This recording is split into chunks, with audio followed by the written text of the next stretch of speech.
सास की संपत्ति का व्यंजन। इन नारियल के लड्डुओं का स्वाद जानना है तो मेरी रसोई का रहस्य जानना होगा। दुनिया में कहीं नहीं मिलेगा। शारदा गर्व से नारियल के लड्डू एक प्लेट में सजा रही है। लावण्या उसके बगल में खड़ी सब्जियां काट रही है। उसके चेहरे पर हल्की मुस्कान है। सच कहती हैं माँ जी, आपके हाथों में कोई अद्भुत जादू है।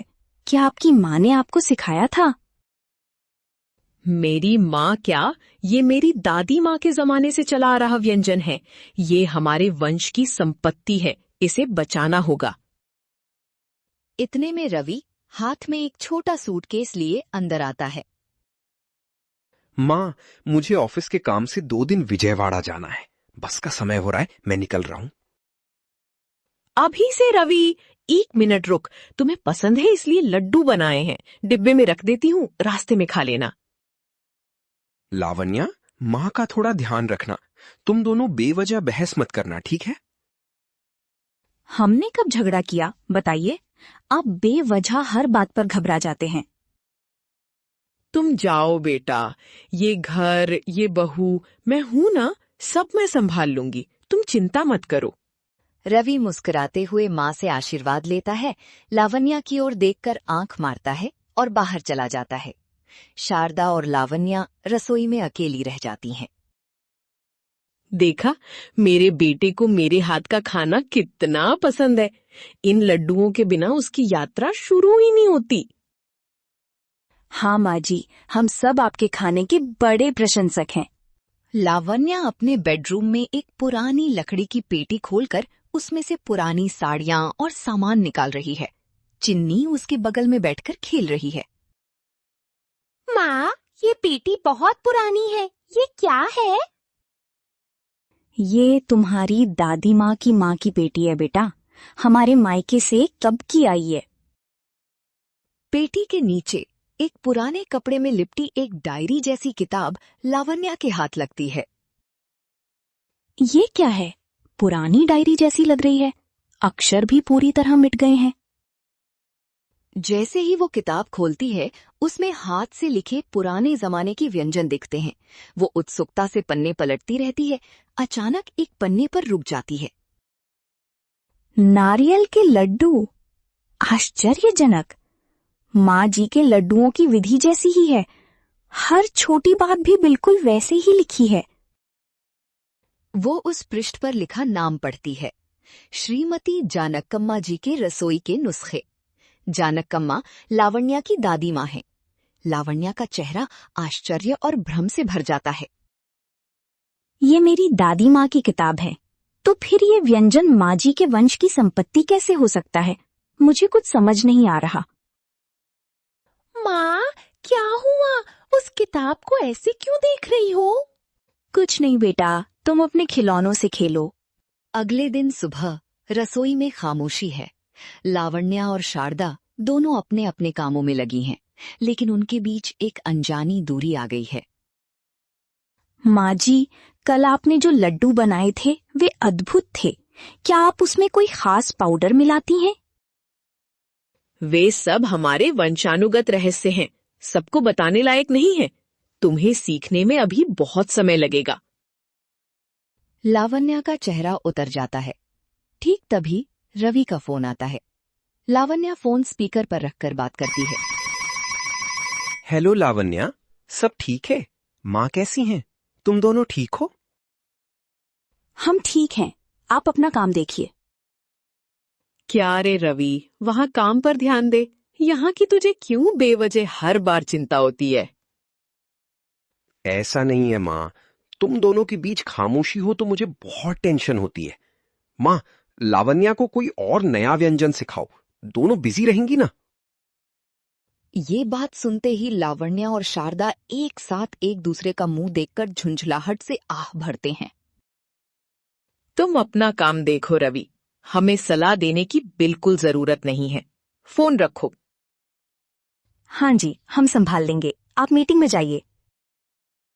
फोन कट होने के बाद दोनों के बीच फिर से खामोशी छा जाती है। शाम को शारदा घर के सामने बरामदे में बैठी थी, तभी पड़ोसन पंकजम और कमला आती हैं। क्या शारदा जी अकेली बैठी हैं? लावण्या दिखाई नहीं दे रही। घर में सब शांत है? उसे क्या हुआ? अंदर काम कर रही है। हमारे घर में हमेशा सब शांति रहता है। पंकजम ऐसे ही कहती है। भाभी आप कुछ मत सोचना, अगले हफ्ते हमारे रिश्तेदारों का फंक्शन है ना, उसके बारे में बात करने आए हैं। हाँ शारदा जी, इस बार भी सब आपके नारियल के लड्डुओं का स्वाद चखने का इंतजार कर रहे हैं। आपके घर की इज्जत उसी व्यंजन में छिपी है। अंदर से आ रही लावण्या ये बात सुनकर रुक जाती है। उसके चेहरे पर दुख और गुस्सा दिखाई देता है। वो सीधे शारदा के पास आती है। माँ जी, ये व्यंजन आपकी संपत्ति नहीं, मेरा अस्तमान है। पंकजम और कमला चौंक कर एक दूसरे का मुंह देखते हैं। शारदा का चेहरा पीला पड़ जाता है। उसे वंश की जगह अस्तमान सुनाई देता है और वो सोचती है कि लावण्या ने उसका अपमान किया है। क्या कहा? मेरा व्यंजन तुम्हें अस्तमान लगता है? इतनी हिम्मत तुम्हारी? जबान संभाल कर बात कर। अरे बाप रे, इस घर में तो बड़ी जंग शुरू हो गई लगती है। ये बात तुरंत पूरे गांव में बतानी चाहिए। उस रात घर में माहौल बहुत भारी था। लावण्या अपने कमरे में बैठकर अपनी जल्दबाजी पर पछता रही थी। थोड़ी देर बाद वो रसोई में जाती है। शारदा वहां अकेली बैठी कुछ सोच रही होती है। लावण्या चुपचाप शारदा के लिए एक गिलास में गर्म दूध लाकर उसके सामने रखती है। ये सब मुझे अब क्यों? जरूरत नहीं है। माफ करना माँ जी, मैंने आपको दुख पहुंचाने के लिए ऐसा नहीं कहा था। मेरा मतलब वो नहीं था, गलती से वो बात निकल गई।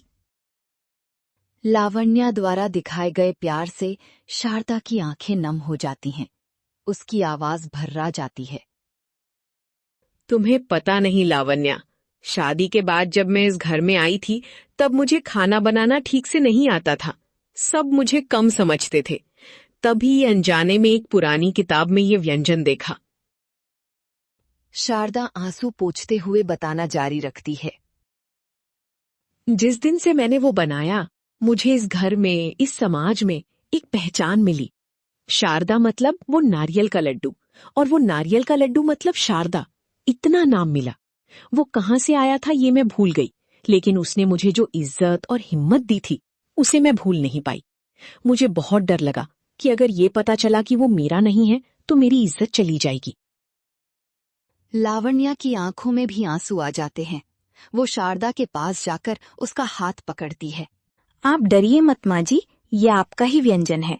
इसने आपको पहचान दिलाई, मतलब ये आपका ही है ना। अगले दिन सुबह शारदा और लावण्या हॉल में बैठकर हंसते हुए बातें कर रही हैं। उनके बीच की दूरी पूरी तरह मिट गई है। तभी रवि फिर से फोन करता है। हेलो, कल फोन पर कोई बड़ा झगड़ा हुआ लग रहा था। सब ठीक है? मैंने एक आइडिया सोचा है। मैं आते ही तुम दोनों को फिल्म दिखाने ले जाऊंगा। झगड़े भूल जाओ।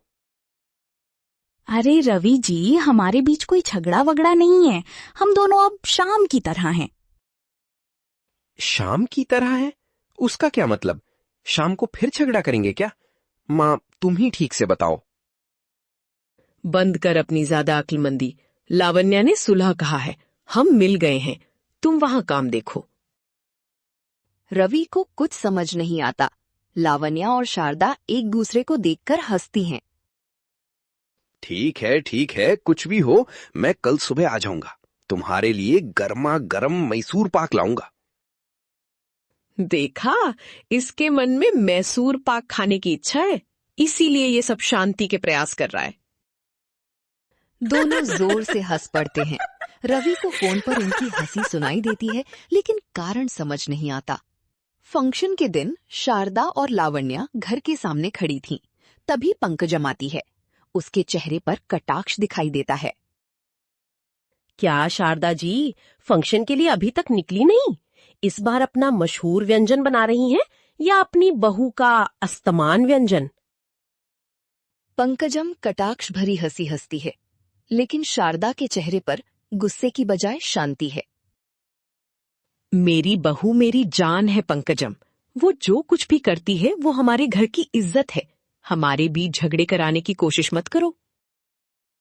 हाँ पंकजम जी, मेरी माँ जी का व्यंजन हमारे परिवार की संपत्ति है। उसके बारे में बाहर के लोगों को बात करने की जरूरत नहीं है। अरे मैंने तो यूं ही मजाक में कहा था, मुझे पता नहीं था कि तुम दोनों इतनी घुल मिल गई हो। अब पता चल गया ना, अब से हमारे घर के मामलों में दखल मत देना। पंकजम चौंक कर मुंह लटकाकर वहां से चली जाती है। कमला दूर से ये सब देखकर मुस्कुराती है। थोड़ी देर बाद शारदा और लावण्या दोनों मिलकर नारियल के लड्डू बना रही हैं। लावण्या अपनी दादी माँ की किताब लाकर रसोई के काउंटर पर रखती है। वो किताब यहीं रहनी चाहिए, ये तुम्हारी विरासत है, मेरी प्रतिष्ठा। दोनों मिलकर ही ये हमारा परिवार बनता है। जरूर माँ जी, हमारे रिश्ते की तरह ये व्यंजन भी हमेशा बना रहेगा। दोनों हंसते हुए काम कर रही होती हैं। तभी रवि घर आता है। उसके हाथ में मैसूर पाक का डिब्बा है। माँ, मैं आ गया। ये लो तुम्हारे लिए, लावण्या के लिए स्पेशल मैसूर पाक। घर में शांति के लिए ये मेरा बलिदान है। शारदा और लावण्या एक दूसरे को देखकर अपनी हंसी रोक नहीं पाती और जोर से हंस पड़ती हैं। चिन्नी दौड़ती हुई आती है। पापा, नानी और माँ मिलकर दुनिया के सबसे अच्छे लड्डू बना रही हैं। आप दुकान की मिठाई क्यों लाए? ये सब क्या है? मेरे ना होने पर तुम दोनों इतनी बदल कैसे गईं? मुझे कुछ समझ नहीं आ रहा। कुछ बातें समझनी नहीं चाहिए बेटा, बस अनुभव करनी चाहिए। पहले वो लड्डू खाओ। शारदा प्यार से एक लड्डू उठाकर पहले लावण्या को खिलाती है, फिर रवि को देती है। उनका रिश्ता अब उस नारियल के लड्डू से भी मीठा हो गया है।